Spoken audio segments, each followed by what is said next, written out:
Let's talk about this today. You noticed in the title, self-serve. It could mean 1,000 different things. Could be positive, negative, or somewhat ambiguous, or even innuendos that we won't talk about today. But self-serve, even the term service. And let's throw into the mix the sport called tennis, just as a reference in this discussion today. Service and briefly about tennis.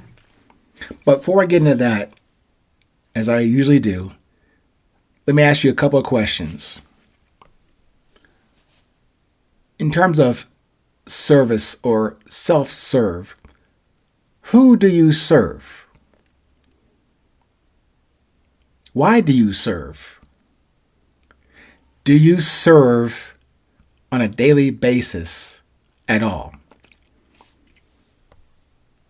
Like, for example, let's throw out some chum, something for you to chew on, like the Army.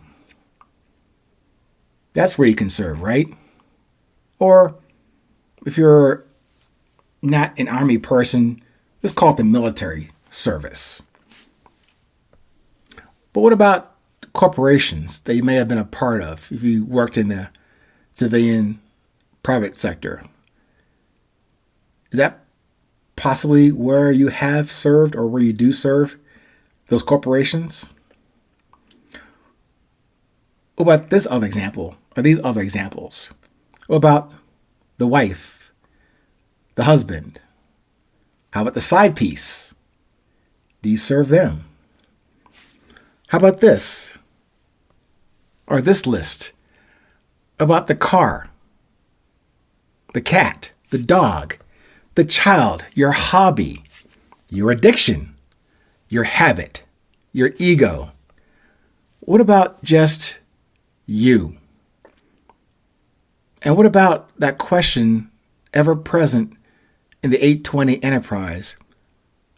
What about what drives you? Do you serve that? And that drive, is that what's been built on your discipline? And is it based on your desire of need and not of want? How about that for service? Not about who's watching or paying attention. I propose to you that service is just that simple. The action of helping or doing work for someone. Assistance or advice given to customers during and after the sale of goods, for example. Or maybe another definition could be to perform routine maintenance or repair work. And just for another comparison, let's go to the trusty old dictionary and pull up this term to serve as an action. It says here, to be a servant. To serve means to do military service. Okay. To assist, to be of use. That sounds simple. To be favorable, opportune, or convenient. Okay. To be worthy of reliance or trust. To hold an office.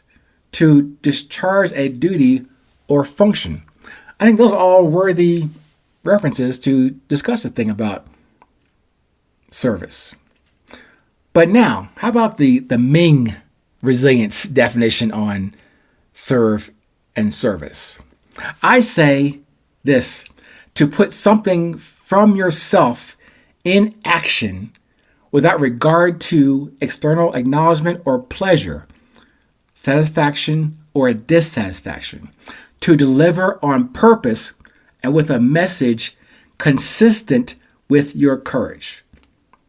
That's my analogy. That's my definition. To put something from yourself in action without regard to satisfaction or dissatisfaction, satisfaction, or external acknowledgement or pleasure. That to me is service. And then to deliver on your purpose and with a message consistent with your courage. Remember, courage is what? Confidence and humility. So let's go into the tennis analogy. If we all did serve, like in tennis, in that sport, you serve the ball, right? You'd want that service to land within the bounds of the service box, yes? And if your opponent chose to return your service, your continuing service, you still want the continuing service to stay within the boundaries of the court, of the game of life, for the point you seek to make. I must presume that the point to be made is positive. But to close out this tennis analogy, that serve and service is not for your opponent or enemy or oppressor, or not even for a friendly competitor. No, that service and serve is for you in accordance with your intention, your desire, discipline, and drive for and from your internally expressed beauty. Yes, it can be used to assist and to help others. But first, that service is to yourself, to your creator essence, and then to others. Self-serve.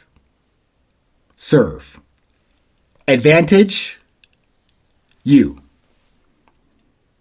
Now, of course, while I have made the analogy of a sport, tennis, and this term of service, whether it be in work or in play, really it's irrespective of where that service is applied. First and foremost, that comes from you, sincerely, with the integrity of why you do it. Not for the money. Oh, I guess you could do it for the money. But that term money, as I've used in my own criteria for what drives me, if you remember, I mentioned there were 4 words before I summarized them to one word. But the 4 words that drove my beauty was money, energy, light, and music. But those 4 words, I put them together into one thing called currency. So if I can bring it together for this episode, what drives me, my self-service is in my currency, in what drives me.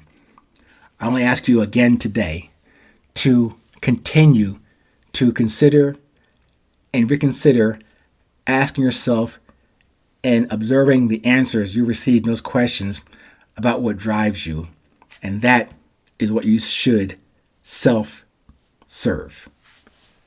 Take care, stay present, stay current, and do remember, please, no matter where you are in this world, it is always 820.